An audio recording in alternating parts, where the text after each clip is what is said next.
Good morning, afternoon, and evening, everyone. Welcome to the Gameweek 29 pod of the FPL Wire.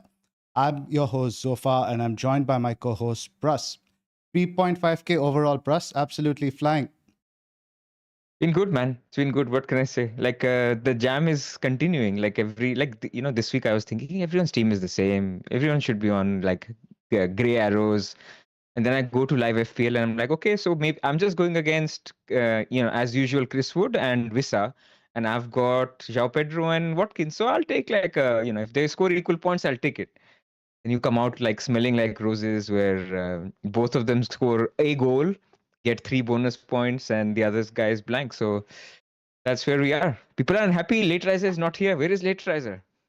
LR is out playing paddle. I think he couldn't make it today. Unfortunately, the thing is, we've had a bit of a scheduling issue this week. We were supposed to go yesterday. There was some rain in Chennai, so we couldn't do the pod yesterday. Tomorrow, again, we were supposed to do the pod. We had some scheduling issues tomorrow as well. So we want to get it through. I think there's a lot of information to get through today. So we didn't want to keep a time limit. So hence we go today. We couldn't sync up, but lot to Exactly, and talk we'll about. all have our team Selections video. videos, team selection videos as well. So LR will as well. But yeah, he's on this fitness journey. We're on this WhatsApp group where we share our our fitness journey, the gym journeys. So Shirtless he went pics in the of Pras. morning. He went in the morning to the gym, and now he's playing paddle. So good on him. Absolutely. Cool. Let's get started, Pras. Yep, let's do What it. to unpack. First up, Scout. So first up, Scout. So all the data that you will see, and actually, there's some very, very good tables which we will talk about, like rolling stats, and of course the stats comparisons. They're all from the FF Scout website, and if you want to become a member, you can join the link in the description. You can basically get access to the Scout notes, to the team predictions, as well as some of the editorial content, some fantastic weekly content also out there, which these guys never talk about from Zoph and LR. So if you want to be part of it, check out the link in the description. As you guys know, NordVPN has been a long-term partner of the FPL Wire. If you're bored of the streaming libraries in your country, with NordVPN, you can access content outside your region, get access to a wider library on your favorite streaming services. And if you're traveling outside your country, you can access your home library content. Every purchase of the 2-year NordVPN plan using the link nordvpn.com/the FPL Wire will receive an additional 4 bonus months on top. TV show recommendations, Plus, what have you been watching? Just the same stuff, man. Like nothing new. This week, my wife has been traveling, so I go back to like watching more football highlights and stuff. So I don't really watch shows. We have this thing. I don't know if there's couples in the chat. Tell me if this is weird or not. But you sort of are tied, to basically watching the shows This is together, so you betrayal. cannot move If you on. watch it, you can't go to the next episode because if you watch and you already know, Exactly. it's So suicide. you cannot. The only one in which I broke this thing was Traitors. Basically, I was like, "Look, you're going. There are too many spoilers. I cannot wait." So Drive for to that Survive one, is a good one in that really, sense. I yeah, think you can probably get okay, into that because I'm not somebody who watches F1 throughout the season, but just the way it's presented on Netflix just makes it so easy to follow. yeah. Maybe I'll get my approval. I'll send an approval email tonight, Yep. and then we'll see. What are You you can. watching? Not much. I saw this Kobe Bryant documentary this morning that was really good. 3 episodes of it that doesn't deal as much of his professional side, more of his personal side. He's a sports personality I've always really admired. So that was nice to watch. But the drama came all in the Champions League last night And it was actually a mirror of the first leg in the sense in that reverse. Yeah. that PSG were the one taking all the pressure. Now, I think PSG battered them more in the first leg than Liverpool battered them in the second leg. And also Liverpool or PSG played better off the counter in this leg versus what Liverpool did in the second leg. So look, over the 2 legs, I think PSG deserved it. But that Darwin Núñez penalty, man, like I feel sorry for him. Like everybody knew he's gonna miss. Unfortunate. I don't think he'll stick around at Liverpool next year. But anyway, we'll talk more about Liverpool. I think they are a factor now in terms of a chip strategy and potential future moves. So let's just leave that for the main pod. Getting back to Nord, Nord also has an efficient anti-malware and anti-spyware protection tool. It highlights any attack and deletes it before it makes a mess of your computer. Grab your exclusive NordVPN deal by going to nordvpn.com/the FPLY. It's completely risk-free with Nord's 30-day money-back guarantee. Sign up using the link in the description below. Cool. Let's get started. First, let's look up how teams are set. Oh, no, before that, we have to shout to the FPL meetup that just happened.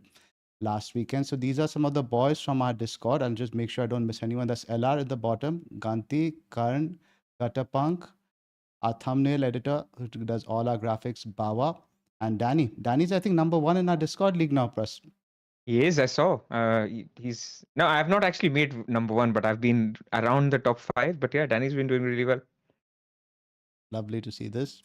Yeah, so these guys hung out in Mumbai, and yeah, it was really lovely. And then the post meetup Discord was like completely like I But love you and that stays in whatever. the Discord. Whatever happens Exactly, in the Discord exactly. So I stays will in the not Discord. reveal names of what emotional things were going on, but it was really nice, and hope we can do more of these. Of course, there's the London meets that happen every month. I'll be in Delhi in April, first week of April, if you want to do anything around there. I think So we might have to, Pras. I think last time you came, I couldn't come down, but this time I think let's make a pod commitment. Next time, wherever you are, let's sync up this time. fine, fine, we'll do that. Cool. Let's have a look now at the lay of the land in terms of how teams are set up now ahead of this game week. So first, actually, before we get to this, I want to just make sure people have looked at the thumbnail and thought it's a free hit special. We're not just only talking to free hitters. It's a free hit special in the sense that a lot of people will be looking to free hit. But of course, we will cover both perspectives. Actually, we'll also cover wildcard. Like I see in the community, there's a lot more growing sentiment of, should we be wildcarding this week because the team looks not so great. Free hit won't solve those problems. So we will talk about it comprehensively. Wildcard is just free hit is just the fact that there is a little bit of a free hit euphoria as well. So starting from this, basically, we're looking at what the lay of the land is. And these are essentially the players that the top, is it 10K or 100K? I think it's 100K. Top 100K. So basically the engaged community, the people around you, these are the people or the players that people have. I was surprised to see there's more than one Nottingham Forest. So not only people own Chris Wood, there's a On lot of defense, Tells or Ainas or Milenkovic's. There's obviously Boomo, but there's a lot of Visas as well. So you can see actually 1.4 Brentfords are out there. Now, Brentford don't have the easiest fixture, but it's still, you're never back against Brentford attack. but that being said, Bournemouth, Pras, this also includes your Valdemarson. yeah, probably. You have to keep that in Probably mind because the Flecken and West Ham who you see Valdemarsson. over there includes Fabianski. Correct. So Chelsea again, I mean, maybe people have got in addition to Palmer, they have another Chelsea guy. It could be the Netos and Kunkus or the Colwills or whatever. Bournemouth more than one, like a lot of people have been planning. Like you and I have double. I think we both have double Bournemouth Yes, mids. we have to call it I one and mean, a half now, Dango. The place and not 1.35 sounds correct. too much. That basically means one Clivert and 0.35 of a starting Bournemouth, which is Dango. But then Evanilson is now in the picture. Semenyo is great. You have Kirkes. So that's nice. Everton, almost one Everton. So people are either on Pickford or Mikolenko, some Betos flying around. Basically, the point of this slide is that, on average, if we tally this up, it comes to about 8.5 to 9 players. Actually, Yep. if you look at the blankers, that's a better way Yes, we'll get to that. of thinking about it. So people are not too badly set up because we've known about this blank for a very long time, and it's not too bad of a blank. It's only basically two games that are not happening, right? So now you look at the player level. Who are the players that are the most widely owned? Why is this important? It's basically important if you want to think about your risk appetite on free hit, right? Free hit is a 1 week swing. And we always talk about it every season where if it's a 1 week swing, you cannot control outcomes, a bit like assistant manager chip. Sometimes you want to go for the Glasner. You want to say, I'm going to back against Chris Wood. I'm going to go for a Mamushki starting. I'm going to go for Ivan Nilsson. Or you'll say, you know what, I'm happy with my rank and I'll go for a Chris Wood. So this is where the ownerships lie, which is basically Palmer is 0.91, Wood is 0.75, which is 75%, and then Boomo, and then Clivert. Then after that, it's a little bit open, right? Pretty scattered after that because then Fabianski is somewhere like your eighth, and then you see the Visas 30%, Ainas, Kirkes, etc., etc. Just really I think the first six really that are quite widespread. Yeah. And it'll only go up higher, basically. Yep. I would imagine over the free hit. Like I don't know if you think if Boomo will make it. We'll talk about free hit drafts, but definitely I think Palmer may not make it, but Wood will definitely go Palmer's higher actually because trending people the will other way captain. now. Clivert will go higher. Palmer's actually, I think, Yeah. going to go lower No, because Palmer people will either sell or free hit out. Exactly. So Palmer, I don't expect too high, but Wood should go higher. Oh, Wood will rise. what did I just say? Get that out of the way. All right. Let's talk about the blankers. So on the blankers, basically, of course, people have loaded up on Liverpool. Good fixtures. They just played Southampton. So basically, it's Salah plus Trent, and maybe some have a third as well. You have Isak and someone basically as the average. Crystal Palace, people have their Munozes, I think, or Matetas. And then Villa, you still have some Rogers running around, or a Watkins or a Konza. I think if you think about this, you might see Villa basically completely vanish or close to vanish. You might see Newcastle being held, or maybe also that coming down, and Liverpool basically coming down to people only looking at Salah, depending on transfers, right? And Trent injury also, we don't have the news yet. That's a bit of a curveball as much as a result.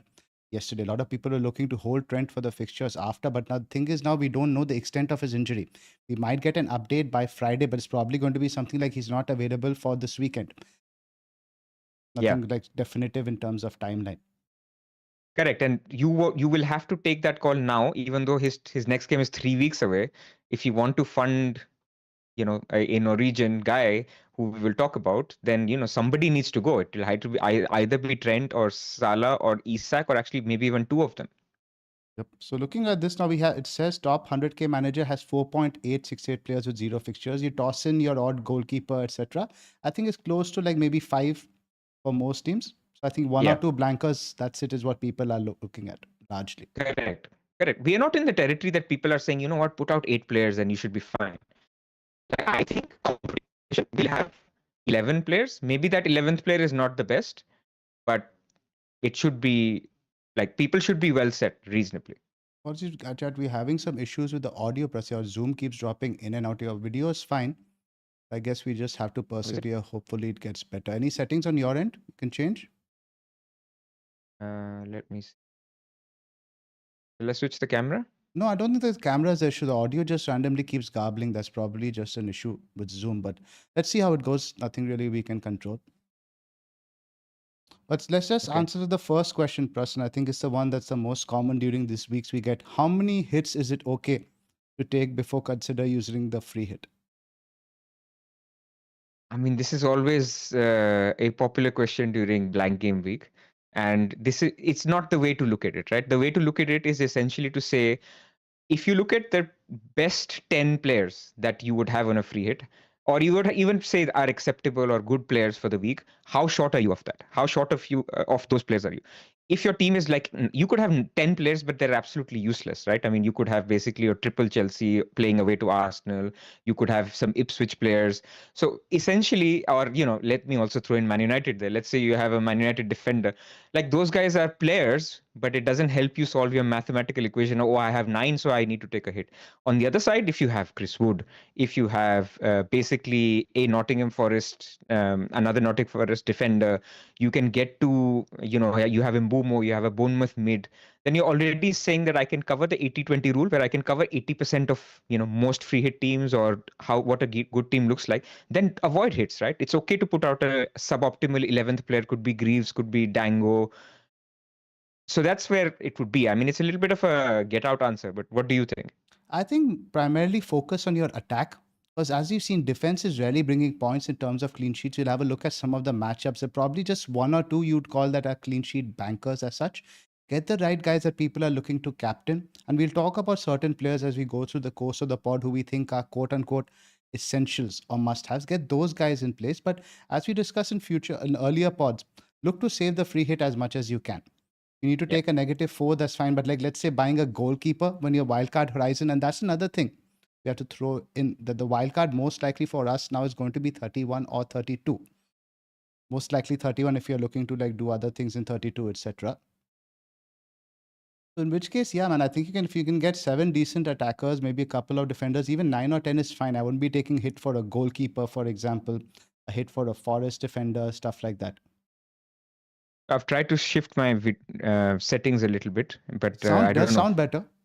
That sounds better. Maybe it was just Anyway, let's see if this works. Chat, tell us. So yeah, I think, look, this is where non-free hitters are. For non-free hitters, I think the main thing is, are they covering a Haaland, or do they want to go against the Haaland thing and basically just make their team better? And if they're getting to Haaland, how do they fund him? Are they sacrificing a player they want from next week or not? But generally speaking, I think you are in the camp of, if you're not free hitting, your wildcard window should be very soon.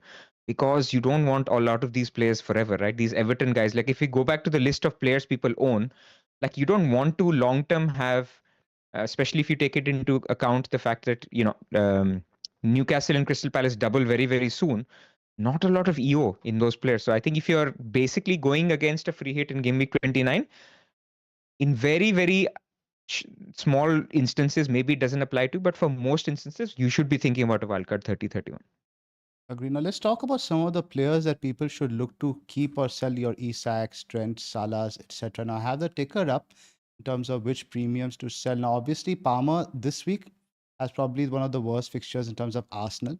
And Isak Pras is somebody I want to talk about as well. Now I think our perspective has changed now with the fact that now Newcastle will likely not double again, which means after 32 Isak will probably be gone from our teams. I'm having a look at the fixtures after 32. It's now Villa, Ipswich, Brighton, and Chelsea. The only really good fixture there is Ipswich. I think you can get rid of him even this week. I know that we talk about value loss, but I think it doesn't really Spurs matter at now. home is a great fixture, man. Spurs at home has been much later, right? No, it's 30. So 30 is Brentford at home. No, I'm Sorry, talking about we're Isak. talking about Isak. Isak. Yeah, but because of his double, you have to have him, right? No, we Like, get him if you're back in saying after, we'll get him in 32. But my point is, in selling him this week and then buying back on Wildcard. yeah, I yeah, think yeah. it's much more feasible than it was early in the season. And also with 30 in mind, what I noticed against West Ham, the left side now is severely dented with Hall and this one Gordon also suspended for 30. Now Harvey Barnes is a very different profile of player from Gordon. He's not your winger. He's your traditional like inside forward who likes to cut in and shoot primarily, then create a lot. So I think the creativity to Isak also will be stifled a little bit. So I don't mind going without him in 30 as well. I'll probably buy him back on wildcard in 31. Are you thinking similarly? I mean, it's a combination of things, right? Basically, if you have to keep Salah, so one thing that happened yesterday, which is an important point, is now Liverpool after this weekend have got nothing else to play for apart from the league, right? So there's no Champions League, there's no FA Cup. So essentially, it means Salah is going to play. Like there's no reason for him not to play until the league is done, right? So there is no need for a rest as such. So if you're going to keep Salah, you have value in Salah and Isak. Then the question is, who do you lose first? Idea is Salah is home to Everton, Isak is home to Brentford, game week 30. You have to make a choice, right? So second is the value argument. I don't think Salah's value is dropping because not many people are sacrificing Salah. Very few. I mean, some will, and I'm not saying it's completely out of the picture if you want to do it. And maybe that's the only way it works for you. But for many cases, it will be Isak who goes. So value argument also plays in favor of selling Isak instead of Salah because, you will sell him, but he will also drop in price. So maybe you don't lose so much value in him anyway. And then I think your point on the fact that, it is a team that is now not as much in form, if I can say that, with Newcastle, right? They're not really firing on all cylinders.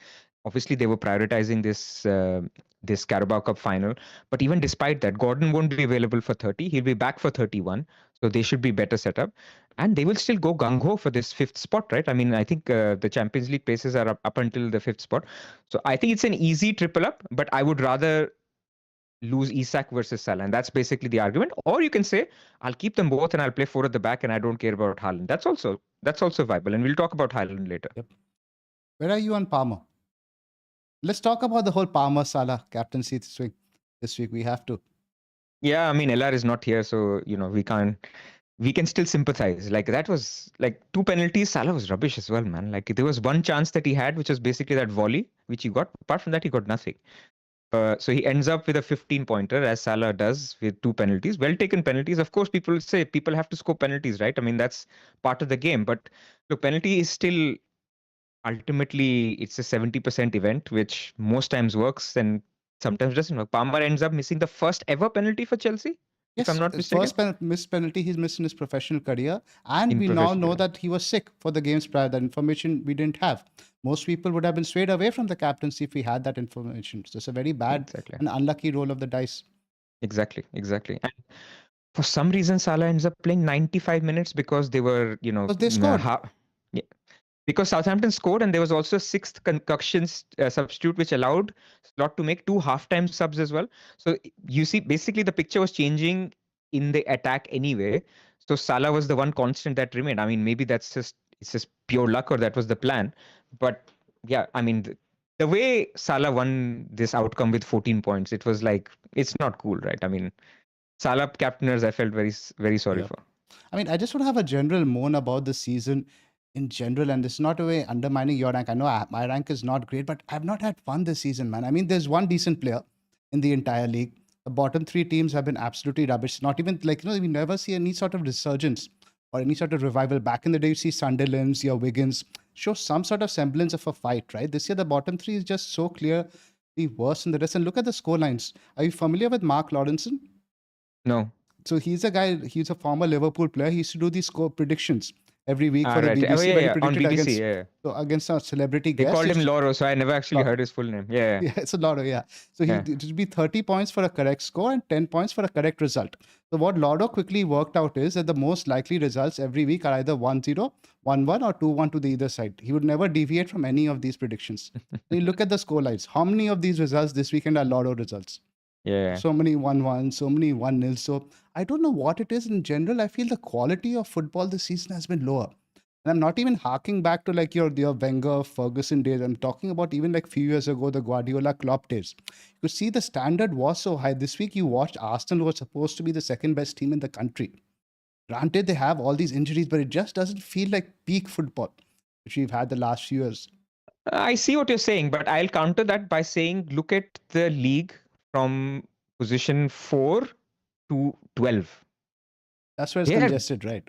these are teams are better than I've ever seen it. Like Bournemouth, Fulham, Brighton, West Ham. If they get better, like I might be forgetting teams, but there's so many good teams that are, Nottingham Forest are having a fantastic season. Crystal Palace, Brentford. Like I feel, that these are teams that we didn't have like 20 years ago. The 8th, 9th, 10th teams were not that good. They used to just low block against the big teams.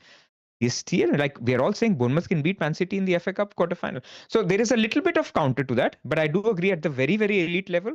I think we were spoiled with the Pep, Guardiola, Klopp days. We were spoiled with the Wenger and Sir Alex Ferguson. I still am not a fan of the Mourinho Chelsea football, but it was still a competitive league with very, very good football. So I do see where you're coming from. Yep. And just Salah is just impossible to take on because for your captain to do well, you're like, okay, fine, I'll have a swing. Salah has to blank.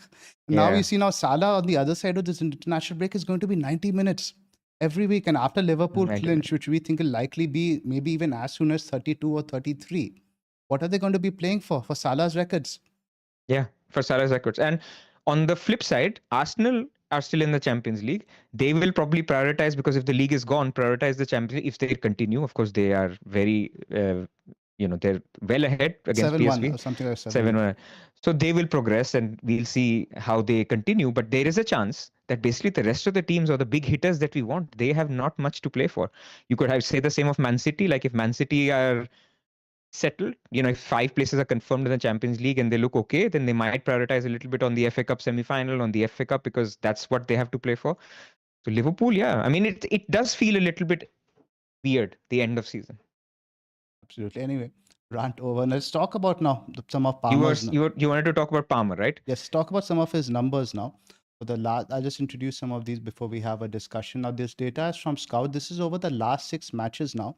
Palmer is actually third for NPXGI, but we have to caveat that I think around 1.7 came against Southampton. So almost nearly half of this is just from one game. The data actually hasn't been great from the other. That's like, we're looking at Haaland over here. Haaland's 4.46, Mateta's 4.83. Minte's numbers have been climbing. I mean, Brighton have if you look at last 6, they've been fantastic. But last 6 does include Nottingham Forest, that thrashing. But yeah, after that, they've been very good. I think 5 on the bounce. Man, what can I say about Palmer? Man, like sometimes it's very difficult to separate what you see versus what you read. What you see is the guy is, lacking in confidence. He's basically snapping at the shots. Otherwise his shots from outside the box, what he did for England in the Euro semi-final, what he does for Chelsea, when he takes a shot, it's going in the bottom left corner or whatever. But it's not there. But he's still getting chances, and ultimately, what the analytical side of the world will say, you don't know, right? He's not going to underperform for the rest of his life. At some point, it'll turn around, and there is absolutely no way to predict when it'll turn around. It could be a brace against Spurs, it could be a goal against Arsenal, and so it's, if you ask me, I see a lot of free hit teams like without Palmer, and I completely understand it. I would probably do the same.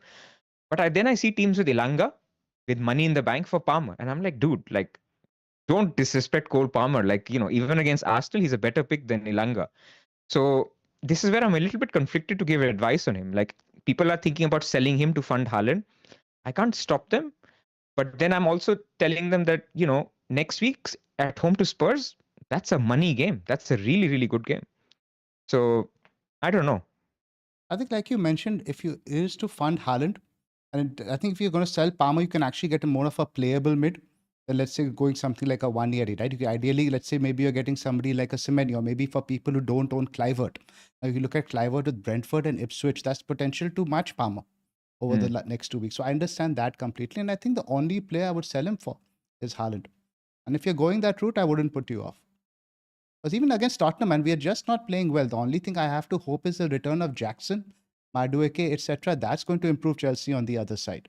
Because even against Leicester, we were flat. Not like we created chance after chance. Go ahead. Sorry. But you see, this is where I slightly disagree. Where we say Jackson, but Jackson being on the pitch doesn't mean Palmer scores his chances. What this is telling you is he's still getting chances. Like maybe you can argue that if Jackson was on the pitch, that Palmer's XGI would be not 3.66 but 5. But what it's still telling you is he should have had 3.66 XGI. He's got 0. That's what it's telling you. Spot on. So again, it's not an easy sell at all. And again, let's have a look at how his data is trending. This is the 6-match rolling average. And we see how good it was earlier in the season. Around game week 10 or 11, he was looking at something like 0.57. This number now improved to 0.62, but it has dipped significantly after that. After that, you look at a certain point around 2021, it was 0.18. We got into 0.26 now. And obviously, the 2 games against the promoted sides, that's helped that data a little bit. So there's no doubt that the data is trending downwards, and we cannot argue against the fact that he is going through potentially the lowest patch of his fledgling career. But he will come out of it. There's no doubt about that. Fair point. Fair point. And am I sure that he'll be on the wildcard? No. Like for reasons what you're saying. It's just a case of basically looking at your team. And for people, I mean, let's address this because this is very popular in the community. People are looking to get to Haaland and going, look, you know what? I'll just get the money out of Palmer instead of Salah. And this could be fair, but the problem with that is your 11th player is also weaker because Palmer actually has a game in 29 and Salah doesn't. So who are you then playing instead as your 11th player if you're doing this move is basically my issue. And then you have to then compare, would you rather have Palmer and a better 11th player versus would you basically sell Palmer and have that worse 11th player? You will still fund Haaland either way. And that's where it comes down to it. If you're okay with that, if you're okay with that worse 11th player, sell Palmer. I don't think it's an issue. Let's talk about Erling now, some of his data. Now, these are attempts. So, something you want to say, Pras? No. I was just saying he has a game on Thursday. So we'll see. Right. But I think we're not even comfortable. We will be playing in a strong team in the second leg. It's only a 2-1. So this is attempts now from game week 19 onwards. Palmer's in their second for shots, but the shots in the box number is quite low. It's only 17 versus, let's say, 36 for somebody like Salah. And the number of big chances is quite low. Only 6 big chances since game week 19 is a very, very poor number. Now, if you look at Haaland over that period, he's actually top for big chances, 13. And what's interesting with Haaland is 24 shots in the box is not great. You have somebody like Jimenez who's taking 31, Salah's 36, Vissa's 28, but the proportion of those chances being afforded to him are very high as big chances. That's something we need to acknowledge. And generally, I think even don't look at the data. It just looks a bit upward for Haaland. I know the Forest game, he didn't get much joy. They just stuck Milenkovic on him, so he didn't really win anything after that. But let's have a look at how his data is trending now. The first half of the season up to game week 14, that's when we saw he was almost 0.96. It dropped to as low as 0.2 around game week 18. But again, now it is trending upwards. Around game week 24, we saw 0.7, and now we are looking at something like 0.6, which is quite healthy. And he's actually creating chances also now. So we're looking at something like a 0.7 XGI as such. Yeah, I mean, 0.77 is very good. Like, of course, those numbers before game week 14 are absolutely insane. But then, this is a 6-week trailing. This is, by the way, from the scout, and I really like this, both for Palmer and Haaland. And generally, really nice way of reflecting form or output and showing basically how the season is cyclical, right? For all players, they're human. So 0.7 is actually still good. And the thing with Haaland is he is not the Haaland. Like if people want a confirmation bias that he's the same Haaland that people will captain, he's going to score a hat trick. No. What Haaland is competing with this week is basically a Chris Wood. And if you look at Chris Wood's data, actually it's not even comparable. Of course, you will say he needs one chance, whatever. Man, Haaland is also a good player. So Haaland could also get one chance. So what I'm saying is it's just Haaland feels this week and next week as an opportunity to basically captain. And you can captain in 29, you can also captain in 30, or you can only captain in 29, or you captain in neither. If you're not captaining in neither, maybe he's not worth the sacrifice and the transfers needed. But for me, it's an opportunity to captain this week when not a lot of people can get to him. And if they are getting to him, they're selling other important players or getting value out of other players. I'm willing to do that.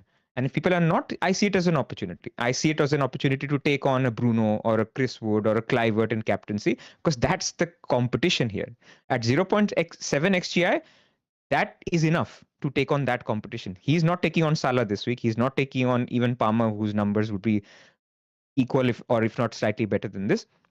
I take it. And then you have the money game in Gameweek 31, Gameweek 30, which is home to Leicester. We will talk about that game because I have concerns with rotation with both Bournemouth and Man City. I think Haaland is okay, but you basically want him for those two games. So if you're on that strategy of I'm going to not free hit this week and I'm going to wildcard in Gameweek 31, possibly without Haaland, because if you're free hitting in Gameweek 33, the week that Haaland doubles, then you possibly win on wildcard, won't have Haaland. Man, like it's a nice 2-week window to get him. My main problem with Haaland is Savinho and Doku. Haaland just doesn't know what those guys are going to do. I don't think even they know what they're going to do after that. So he doesn't really know when the pass is going to come. And compare this to somebody like a Grealish earlier, compare this to a Mahrez or a KDB. We used to find him very consistently. These guys are just so erratic. You don't know when they're going to pass, when they're going to cross, when they're going to shoot. That's just really putting me off him. But again, like you mentioned, right? You compare his data. Somebody like a Chris Wood, this night and day. But what I do want to mention, we should always look at both sides of the coin, is Brighton. Brighton have improved a lot.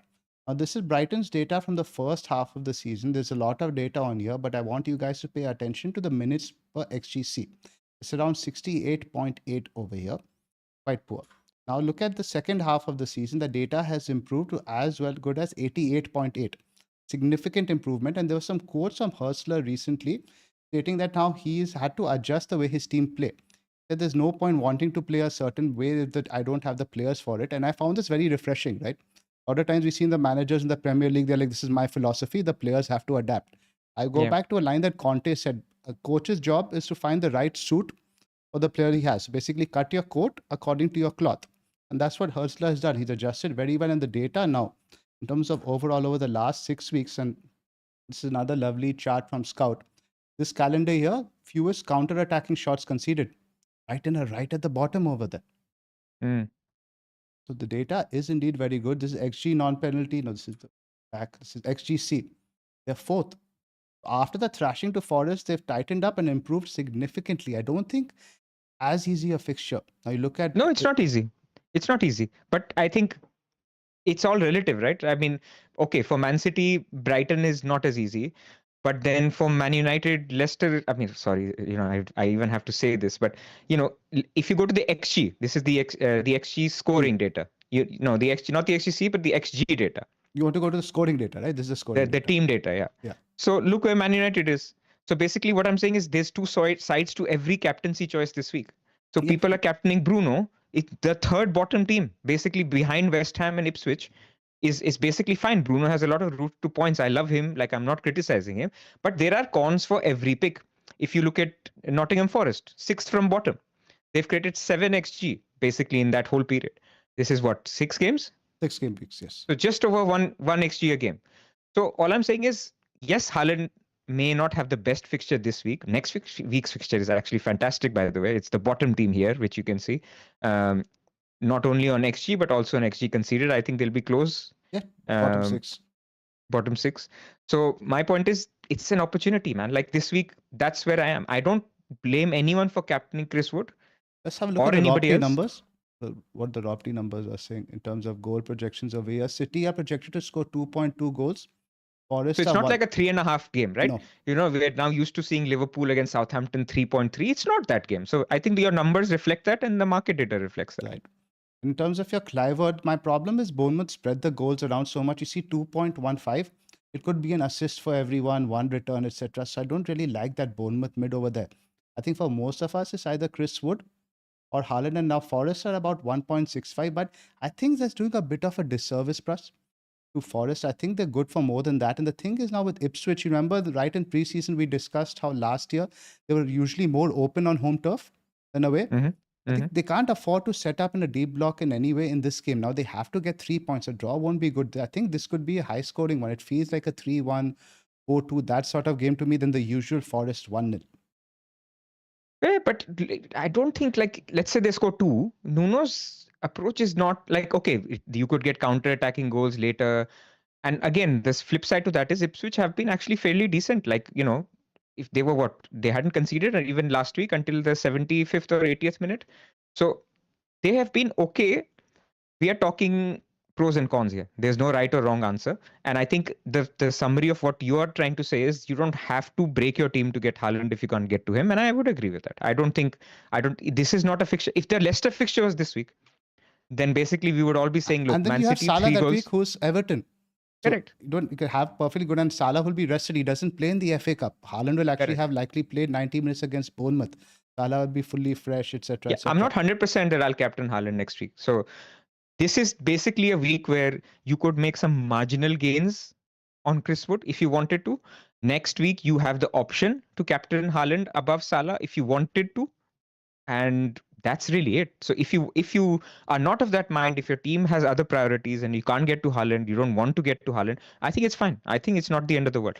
I will certainly do it because I want to be a little bit aggressive. And if other teams want to get there, they have 2-3 free transfers and they can get there. I think it's worth going for, but it's not the end of the world if you can't. That's a pretty good summary. Now, just to round up this section of which players blankers to sell, I'm going to spit out some names now. Just give me a one-word answer. Keep or sell. And I know it's going to be a bit difficult because obviously it depends on a lot of Team things, dependent. strategy, team dependent, etc. But Yeah. just some names. Now, which blankers? So first up, Munoz. Keep. Agree. Mateta. Because there's Southampton next week. I know it has to be. Mateta sell because there are other strikers that are very appealing this week. If you had to sell one of Mateta or Isak, which one would you sell? I think you said Isak, man. Southampton. Because Mateta, the news is he's already back in training. He will likely play value tied up argument, right? People will have this is why I'm selling Watkins, right? I mean, if I had to sell one, I'm still selling not that Watkins is an easy fixture coming out of it, but if you had a choice and you only had to sell one, Isak people have 0.4, 0.5 tied up in. So but the game week 30 fixture is so good, process. Southampton have been much worse at home than they have been. No, I know. But there's also that slight risk that he's not yet ready, right? I mean, I know he's in training. I think he's going to be okay because we'll get news before the FA Cup, but that's obviously going to be after this deadline. But the fact that he's back in training now, I think we can be reasonably confident that he'll play. And definitely people who are not wildcard, who are basically not thinking of wildcarding 31 and beyond, he obviously has a double. So I think everybody will have Visa and Isak. Mateta and Isak very soon. Next one, Trent. Sell. Agreed. Salah, keep. Salah, keep, for sure. By the way, Trent sell, I'm only saying because you don't know the recovery timeline, right? So right now we have to go blind and say, look, if I have to get money out of that way, then so be it. But if you can do other things and not have to sell Trent, then also okay to keep. It's why it's hard to give one word answers. Absolutely. Sorry. But again, I didn't want to make it like a long discussion on that. But Isak, I think we've already discussed the pros and cons of selling. We don't need to cover again. Watkins, like you just mentioned, I think Watkins is a sell. Sell. Even Rodgers, like Aston Villa, you don't need now. See what happens in the FA Cup and then go from there. Before now we get into free hit discussion and players to specifically target in each position, Pras, you sent me something interesting. Speak about a potential wildcard, which you've been discussing with Andy. Let's touch upon that.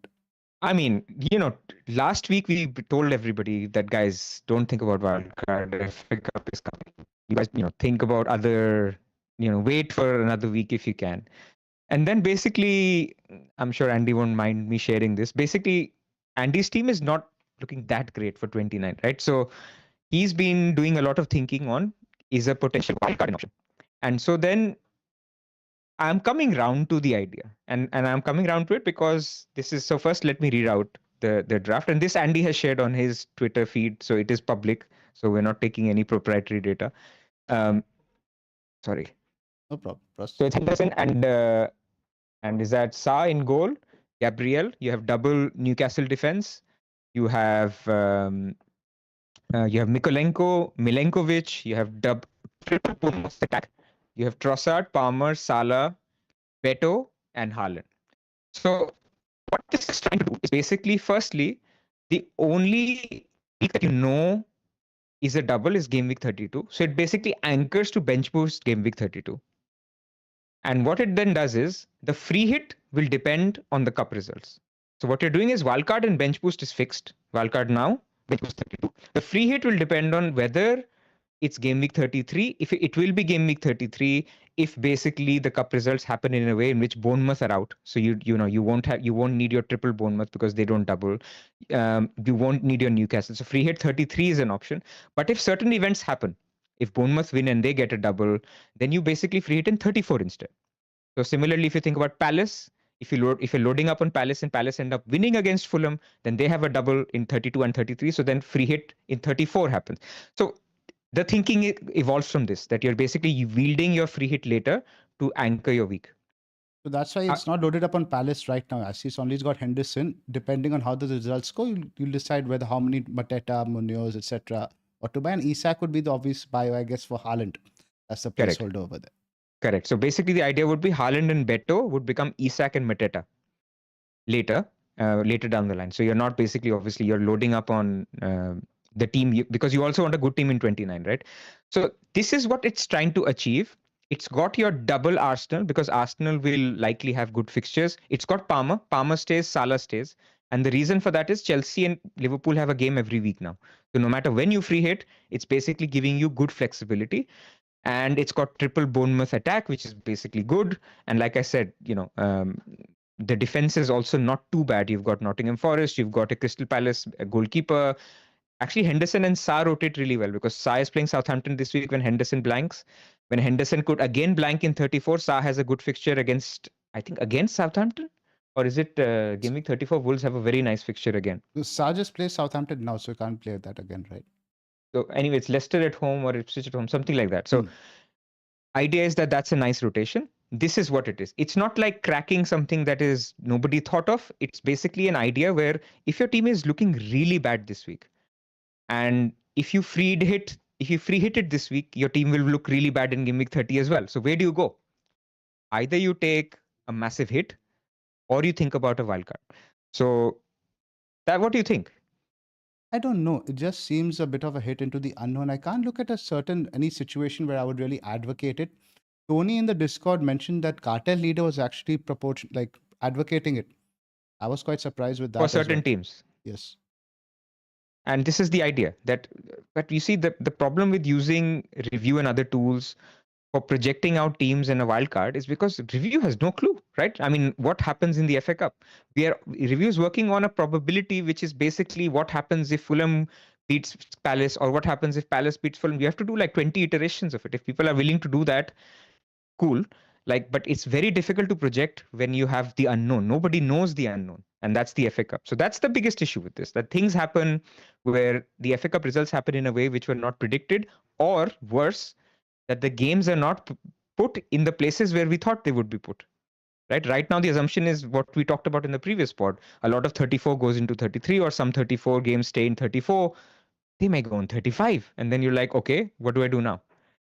You should have all this information by game week 31, which is why game week 31 is preferred. But the underlying assumption there is that you can still navigate 29 and 30 without taking massive hits or not taking a huge loss against your competitors. Nice to discuss, but I don't think any of us are going to be pushing buttons on this. Just nice to have the idea. But now let's start looking at the players now for this week, Pras. How should we go about this? You want to look at the free hit draft and work backwards from there? Should we look fixture by fixture? I think let's do fixture by fixture.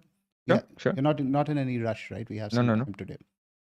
So first up, let's look at Everton West Ham, and we should mention that there's no early kickoff this weekend, so you will likely get some leagues. City leagues do usually come out.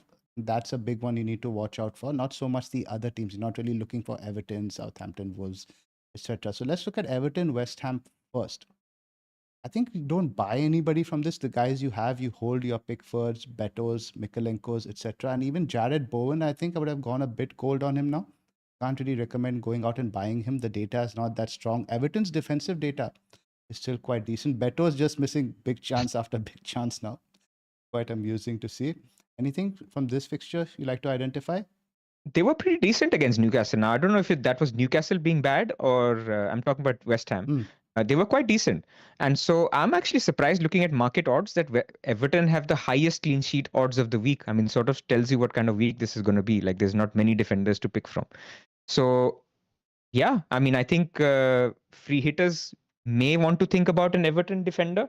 But the problem is that Pickford is not making a lot of saves under Moyes versus what he used to do with Dyche. So is Pickford the best pick? Probably not. Then which Everton defender do you even go for? Like Tarkowski, maybe? Tarkowski, I think so, because Um, ultimately just a set piece monster. yeah. So maybe that's an option. But for people who have Everton picks, I think they're all playable. It's a nice fixture. I'm happy to see that they're highest clean sheet odds, which means, the defense already looks good with double Everton defense. On free hit, are you a stack guy or are you a spread guy in I terms can of stack. defense?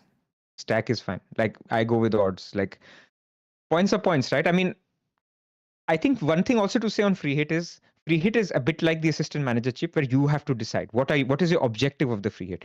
Is it maximum points? Is it maximum rank gain? Or a combination of the two, right? If it's maximum points, then you should basically be not thinking about the fact that other people have Everton. If Everton are the highest clean sheet odds, then you agree with that, then go for double Everton. Like there's nothing stopping you. If you think that I want to do maximum gain, go for no Everton, hope for a West Ham goal, and basically you go for double or triple Nottingham Forest. So I would have be of that mind. I'm a bit in the middle. There's certain battles I wouldn't take on. I wouldn't go without Chris Wood, for example, but I would, let's say, go without maybe, I don't know, maybe just with one Bournemouth mid, probably just go. Again, Clivert is not somebody I would take on.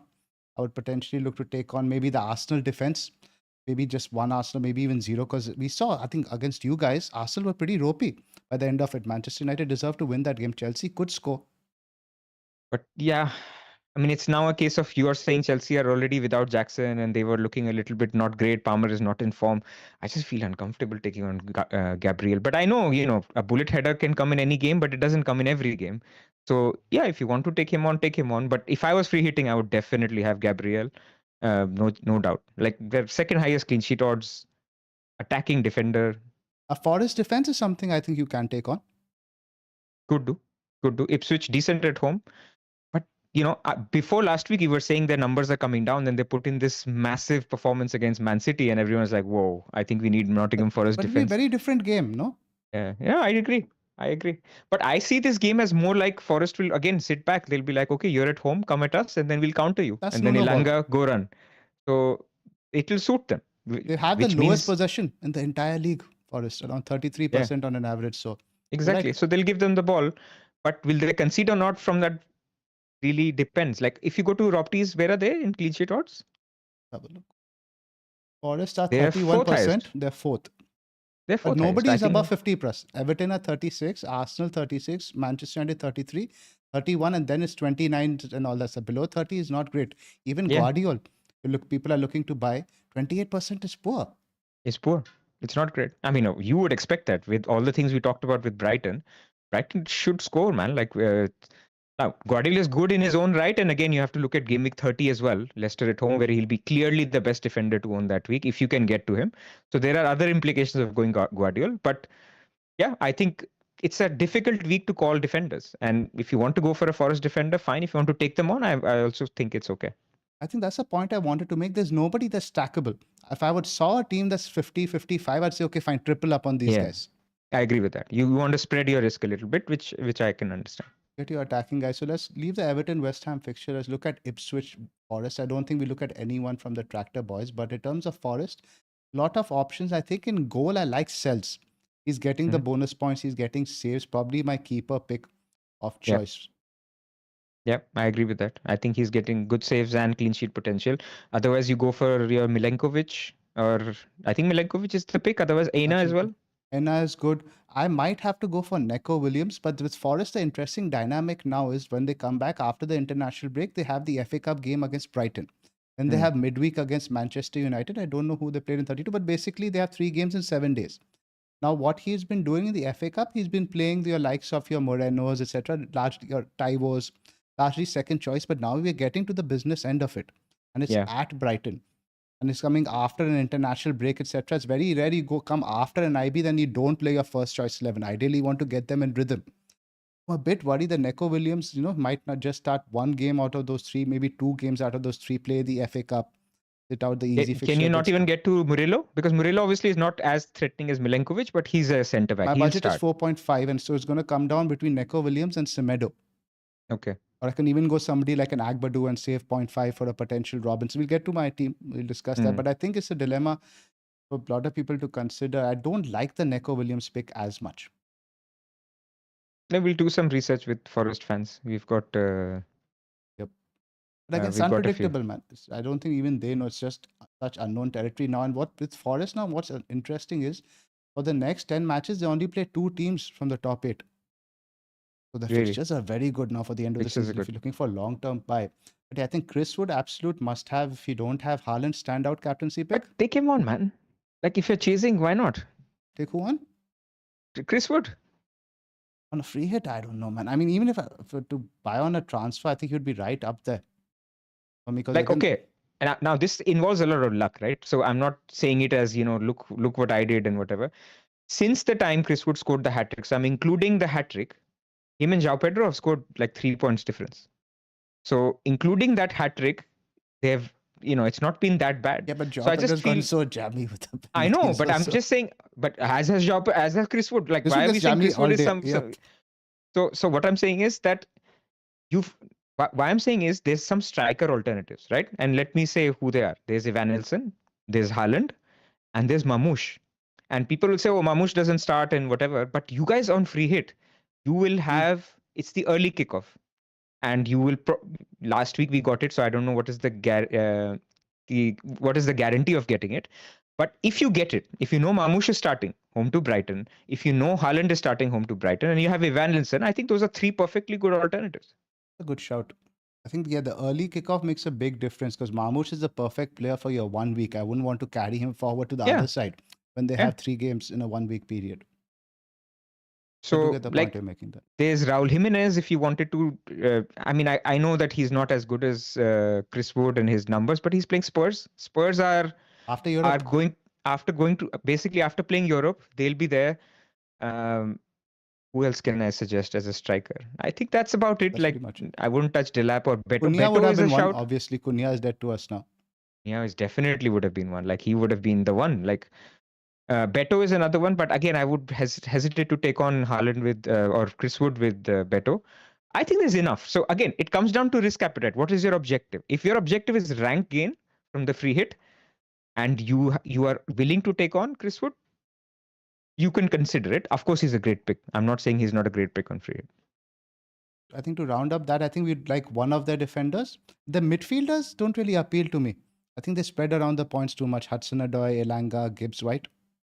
I have seen some popping up on free hit drafts and people considering because they want Wood and another basically Nottingham Forest attacker. I just think every time I see a Hudson-Odoi goal, I'm like, is he going to repeat it? And he keeps repeating it. It's like it's very hard to see how he can keep getting away with it, but he keeps doing it. Ilanga's on set pieces, so I like him slightly more. Morgan Gibbs-White, again, another guy, if he was on penalties, he would be the guy. But otherwise, set pieces is just not enough. He is playing a little bit more withdrawn, especially if they play low possession football, right? He's the guy who's giving the ball to the guy who's making the run and crossing. So I think Ilanga would be one if somebody wanted to go for a second one. Taking a lot of set pieces and a lot of big chance involvement. But in terms of XGI, I read is very, very low for this entire season. They're playing for a team that created 7 XG in 6 games. They'll all be low. Pretty much. The next one, obviously, I think we've spoken about in detail. I think with City are looking at primarily Guardiola. Savinho has been popping up also in a lot of teams. He's an interesting one. A lot of returns, and I think on a free, I think he's pretty much part of their first choice 11 now. I think I like that punt a lot more than the Forest guys. Yeah.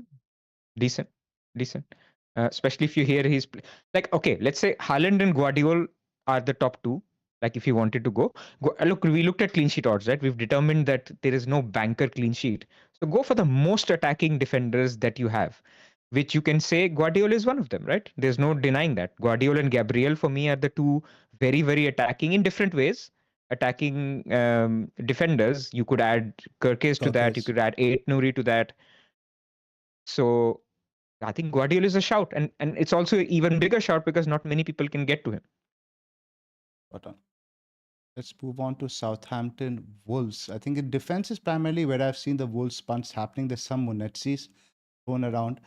I think Ait Nouri might be potentially a bit overhyped. From what I've seen on the eye test and the data, it's not really that there. Wolves are a lot more controlled and restrained under this new manager. I think from the other defenders you mentioned, right? Potentially a Guardiol, Kirkes, even Gabriel. I think Nouri would be lower in that pecking order. He took some set pieces, which basically always rings alarm bells. I There's think no he was on Cunha, right? corners. No Yeah. Cunha, that makes a So difference. he took a couple of corners, which is a nice sign. I think people, if they want, maybe not on a free hit, but the non-free hitters could consider him because they also have a good fixture next week, which I forget what it was. Home to West Ham, I think. Yes, home to West Ham. So could be something for 2 weeks, but yeah, he's by no means he's like going to be the guy that saves your free hit. Yeah, because if you look at the data for the next two opponents, I think they were both towards the bottom in terms of your attack. Your West Ham are now fourth from bottom, and then your Southampton who are second from bottom. So the fixtures wise, if you're looking to buy this week, somebody I'm looking at a Wolves defender. Where do you stand now? Somebody like a Wolves versus a Forest. Now Forest play Ipswich and Manchester United. These guys, Southampton, West Ham teams who are the similar way on this table. I know what you're is saying. what I it know what is. you're saying. I agree with you. Dude, Man United are a pathetic attack. So I think Nottingham Forest from clean sheet odd perspective, look at here, this table tells you. XG, they're bottom 3. So Forest are keeping a clean sheet in Gameweek 30. Like I'm sure of it. So whereas Bulls, you never know what you get. They're getting more solid, but they're still an unpredictable outfit. Like I just feel Nottingham Forest defender, they're third in the league, man. Like respect, at least their defenders I respect. Like they are putting up those numbers because they are a well-functioning unit. That centre back partnership is elite. Like it's as good as anything in terms of the way they play. They so I don't, with Chris Wood, I'm like, okay, take him on. Like there's other options, there's other sexy options that you can take him on. I'm not seeing those in defense where I can say, okay, take him on with a 8 Nuri. You can, but it's not that much of an upside if you do. For somebody buying now and where cash is an issue, do you think there's a significant difference between Nouri and an Agbadu? Agbadu's 4.0, Nouri is I think around 4.8 now.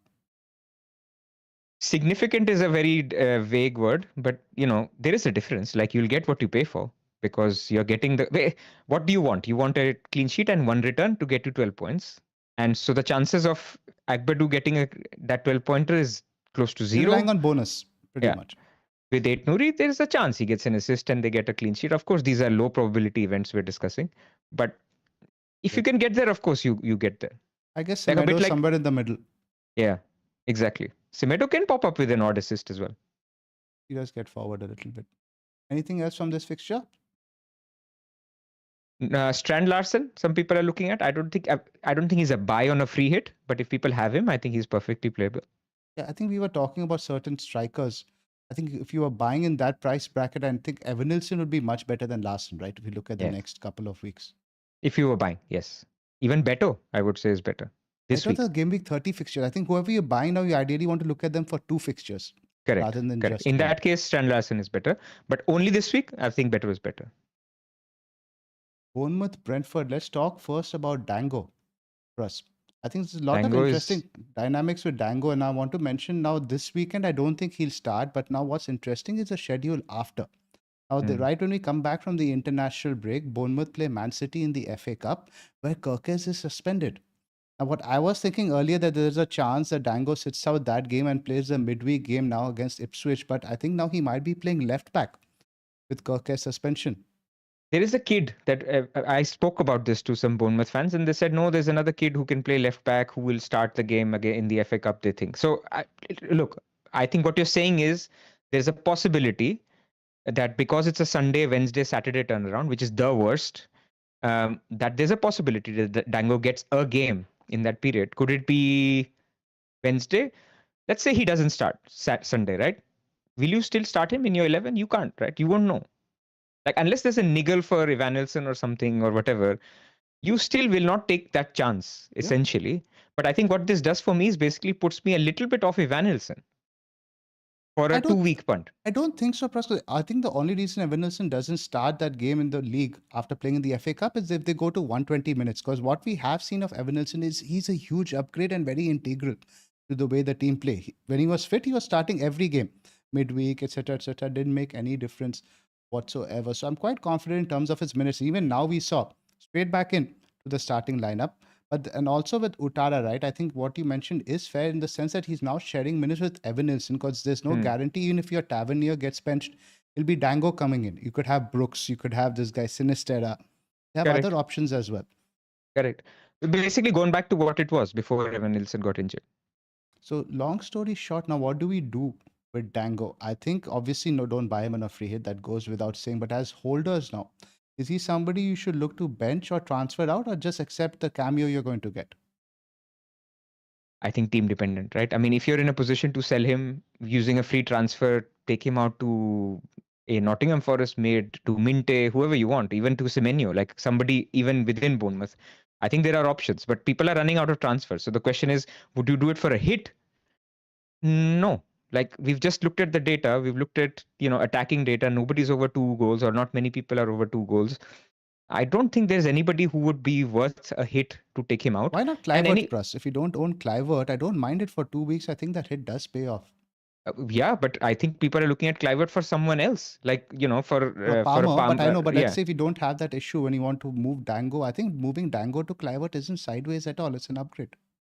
yeah, that I agree with. I mean, even like any other, even Bruno, like of course, taking Dango out will be better for your team because we think Dango plays 20 minutes in game week 29. So, but I also want to give the flip side because it's relevant for my team. I also think that I will have to do it for a hit because there's other issues or other things that I want to solve for first. And I think it's also okay to say, you know what, if he is my 11th player, I can play him or I can play Jacob Greaves. Jacob Greaves probably concedes. So it's basically the 1 point versus 2 point and the option of Dango getting a return in the final 20 minutes. Yeah, just play him as well. I think it's also okay. And we should caveat this by saying that we don't know what's happening with Semenyo. He went off during the last game. Most of us think it's a cramp. It could be an injury, so we have to watch out for that. If Semenyo is out, that does increase the probability of Dango Yeah, starting. Although again, there's no guarantee. You have your Brooks, Sinistera, etc., who could come in. correct. In terms Correct. of defense, now we're going to see Zabani return now to partner alongside Hoyson. That should improve the defense significantly. But I think Kirkes is obviously one still to go for. Okay, this is super attacking, man. Really good. But it's Brentford. So this is the problem with Brentford picks, that you want the Brentford picks, but actually the people not on free hit want them even more because you want them for the home to Ipswich game. But that game has little bit of a minute's risk, not for Kirkes, not for others, but Kirkes actually is nailed because he's Exactly, suspended for suspended. the FA Cup. So, and as is Hoyson, I think. So Okay. both of them are actually good to go for the league. So if you want to get Kirkes, I think he's absolutely fine. But for this week in particular, he was not in my free hit draft because I feel like Brentford will score. Brentford always score. That's the thing. That's the next point I was going to make. Brentford usually, and they've been better on the road recently. Just a weird flip, and I know fixtures obviously play a part. Against Villa, they created just 0.3 xg at Yeah, home. I don't know how much of it was Brentford being poor and Villa being good, but Brentford have been trending downward. Let's right. have a look at some of their data as well. In terms of XG non-pen, they're pretty much the same as Wolves now. Not very high up on this table over here. And you see Bournemouth, obviously the data has also gone a bit downwards defensively. That large part has to do with the first choice centre backs being out, right? Right. So that Right. should improve. They're at home. They're still pretty decent defense. The ceiling feels a bit low for your Brentford guys. They're not somebody you buy on a free hit, but you don't mind playing your Visas, Boomos, etc. 100%. I would have Pumo on my free hit as well. That's But that's interesting. that's me. We'll I talk mean, about them because I think who are the guys competing with him in that position? Because the midfield picks are a midfield is bit a bit barren. exactly. You want to get ultimately, even though it's a 1 week event, you want to get basically your guys that tick the boxes of 90 minutes, penalties, set pieces, and stuff. So I don't think Boomo is a bad pick. Like you don't want to. I'm little bit countering what I said with Chris Wood, but you don't want to take on Boomo because he has a lot of route to points, good data. With him going wrong, like I can with Chris Wood, I keep saying take him on because of his data, right? I mean, every game he will not score with that one shot. with Bumo, he has a lot of route to points. So it's difficult to take on a 70% Bumo on a free hit. That's why, I mean, and not just because of you, I just think he's in the top 5 in my midfielders if I was to free hit. I think Evolution has to be up there now in terms of my assets. I think he'd probably be the top attacking asset now. You have to target, I think, him and Clivert. Even Clever, yeah.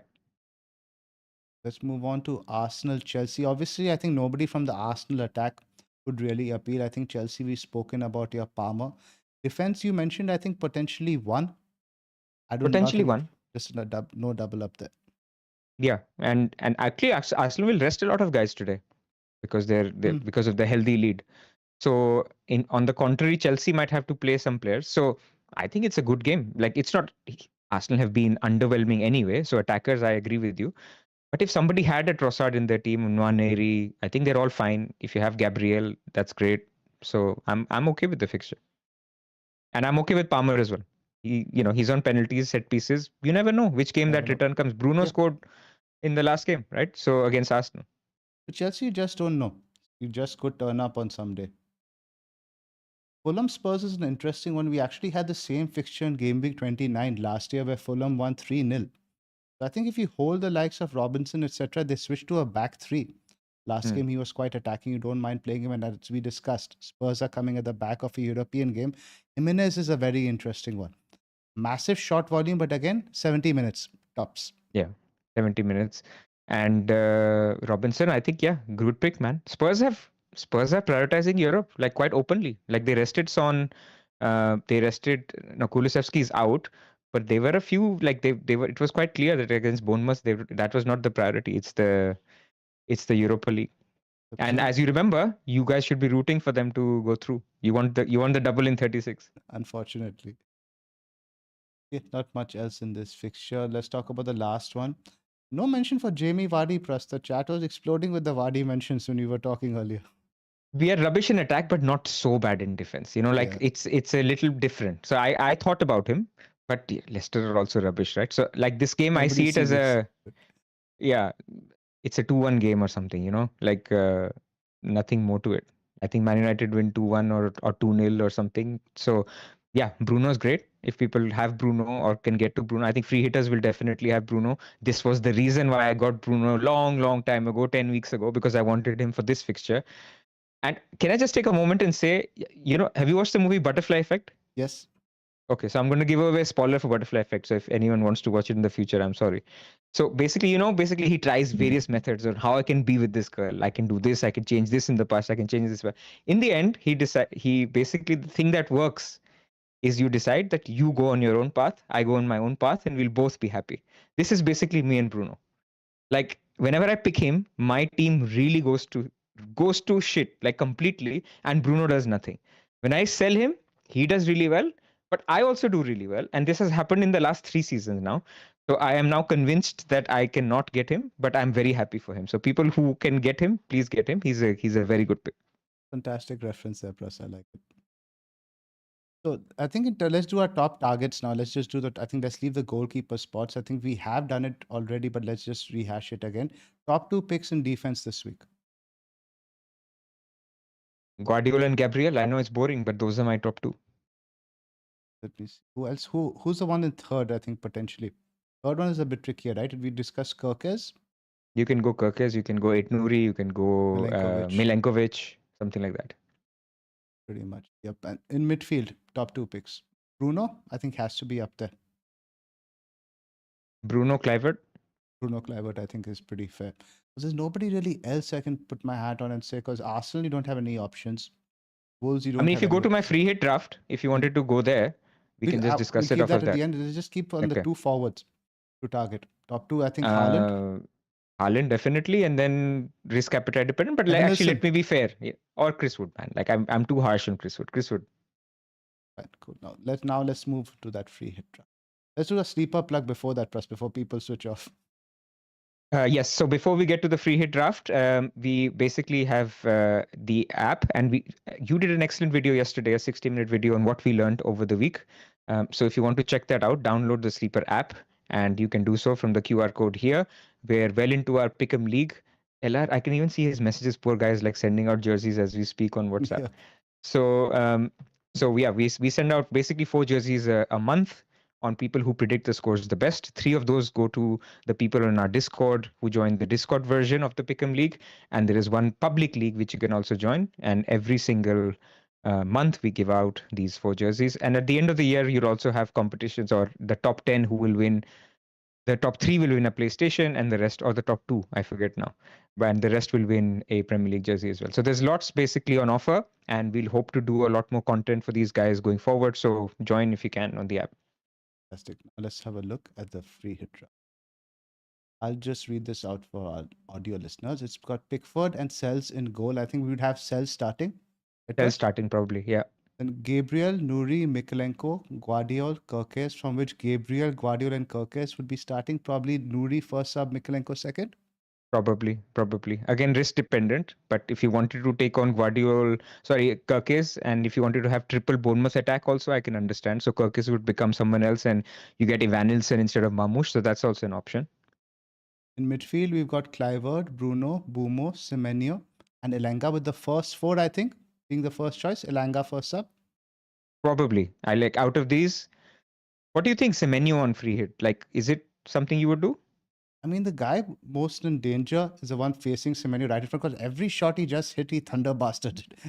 It's more worried about the health of the defender than your goal. But I'm not completely enamored by the Semenyo pick. But again, who else would you go with? I think maybe a Savinho.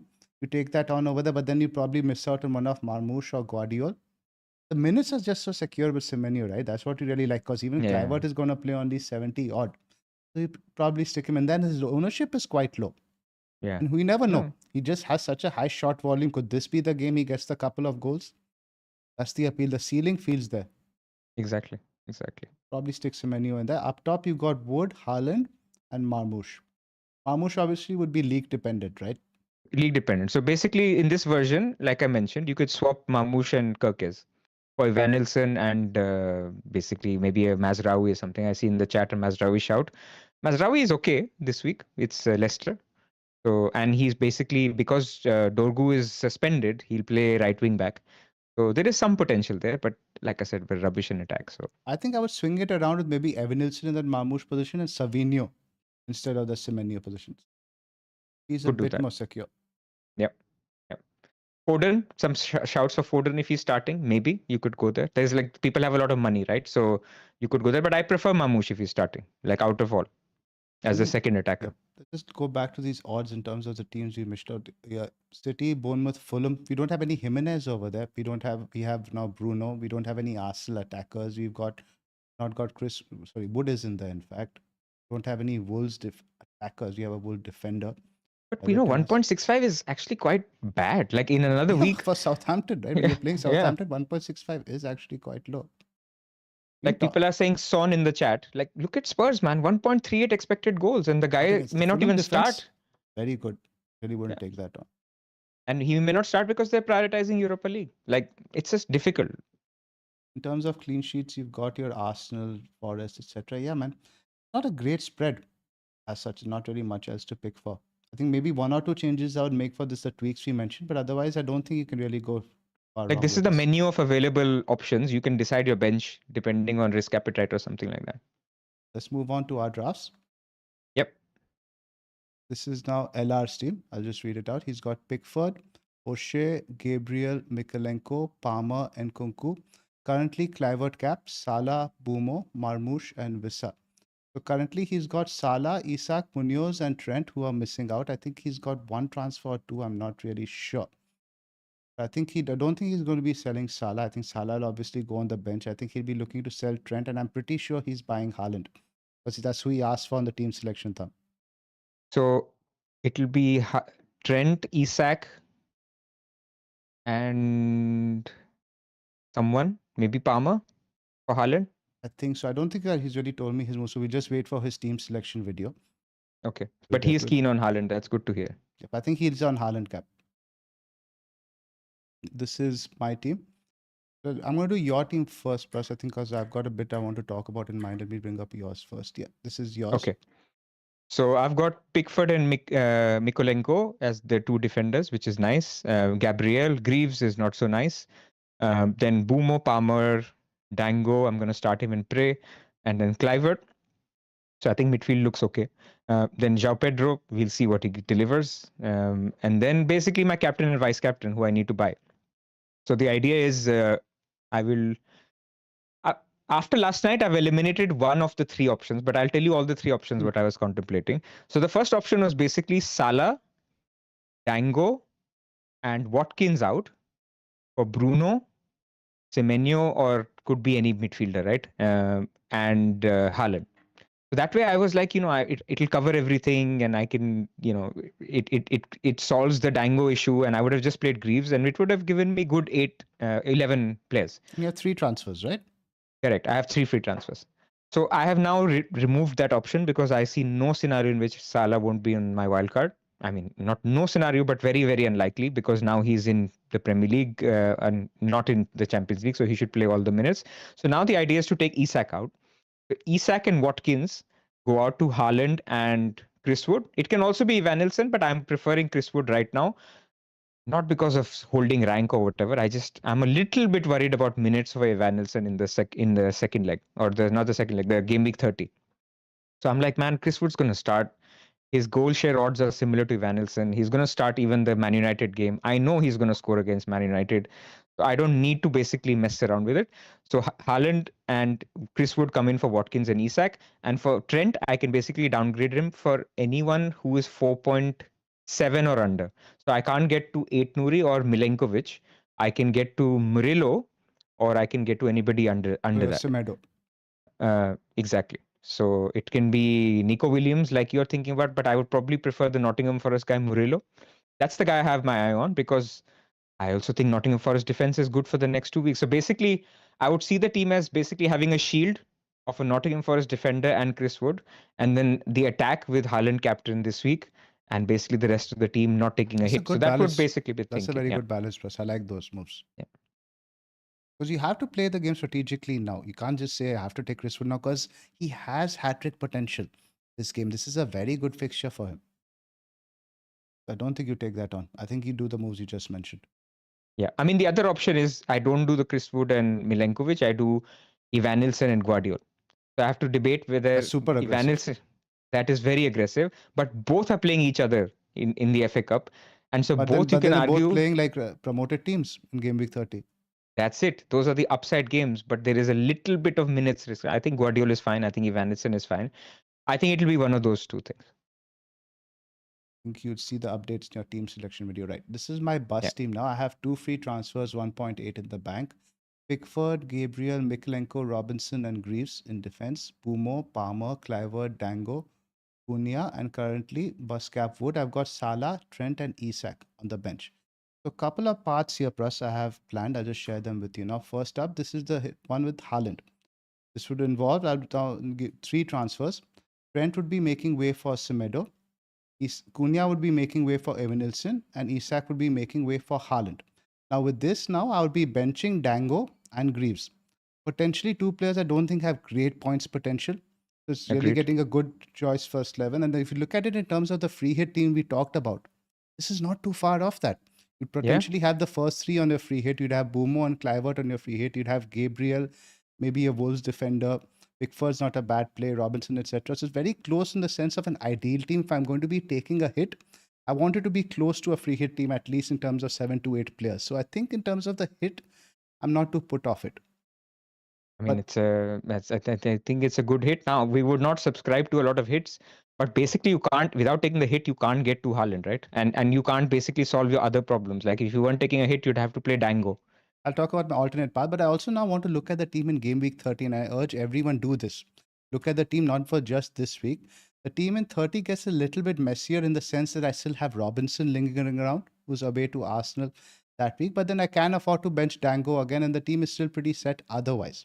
Evanilson, Haaland, etc., depending if I do the captaincy, etc. But what's bothering me is the Robinson spot. And if I, now my budget, and as you mentioned earlier, in that Semedo spot is now 4.5. If I go for Neco Williams, I'm still 0.1 short of Robinson to Munoz. Is a transfer which I really want to make since Munoz plays Southampton that week. But at the same time, I could just play Robinson and be like, maybe that one transfer is more useful for me selling Isak after 32. I would highly recommend holding that transfer. Probably, Like for right? everyone, like there will be a lot of temptation because there's some good upside games in Game Week 30. But especially for those people who are wildcarding in 31, you're going to need transfers because wildcard 31 will have to navigate these messy transitions between, even if you have a free hit, there'll be messy transitions like Crystal Palace double in 32.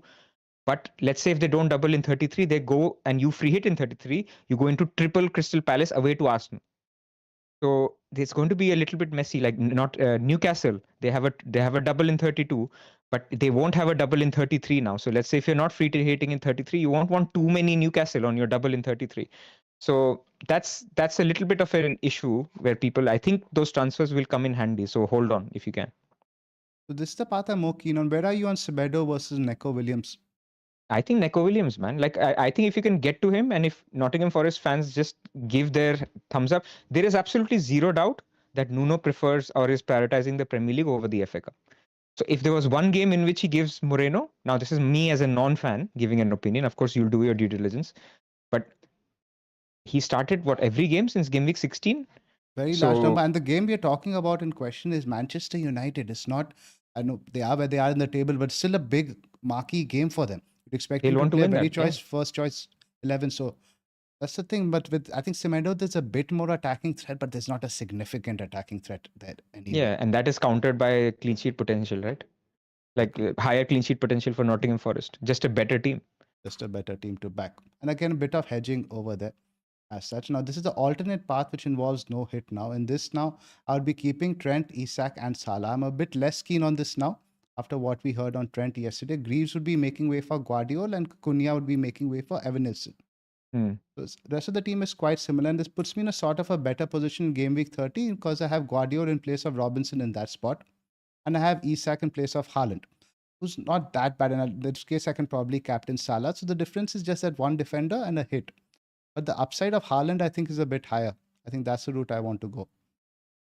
I think people should definitely try if they can get to Haaland and captain him. And the fact Not that I can because he get will him score a hat. alongside Salah and Palmer is a huge draw, right? Absolutely, absolutely. And you will have basically the best front line that people will have. Wood, Haaland, and Van Elsen. Like I don't think it gets better unless you get some leaks from Marmoush, which again that will be for people who already have him, like LR, or people who are on free hit. Pretty much. Yep. I think I will be going the Haaland route. I'll post more updates when we do my team selection. Let's do some of the super chats, Pras. Yep. While you're looking for it, can I ask you a question? In my team, if I take another -4 for Dango to someone, that doesn't make sense, right? I don't think so, but what do you think? Who are you buying, and will you be using that player in game week 30 as well? Not really. Like it will Because be probably you'll be benching Boomo then away to Newcastle, right? Yeah, so I don't want to. I want to play. Yeah, so I only need that player this week, right? Because next week I don't need to play Dango. And it gives you a bit more depth in case there are any injuries or suspensions. In case there's any injuries. But then Dango could himself be okay for 30. This is where it's tricky. So I'm inclined not to do it. Also because there is no clear What's your player budget that I would. for the replacement? 0.2, 0.3. So it'll have to be Minte or Ilanga or something. Just ride it out. Plus I promised no more hits after the -8. Yep. And the way your luck is going, randomly Semenyo will pick up an injury in the warm-up, Dango will start or something like that for us. Exactly. So the viewed activity, the super chats, right? First one from Abdul Rahman Alatabi. Love your pod, guys. Keep it up. Thank you, Abdul. Milenkovic or Nuri for the next two? Forest. I think this is where we were leaning towards ourselves. Yeah. Yep. Karthik's asking, he has exact money for Isak, Rogers, Cunha, Palmer, Henderson. Out for Beto, Haaland, Bruno, Wanyeri, and Sa. Wow. For -4. 5. He has 4 transfers, I guess. 35k rank, Saka and Salah on the bench.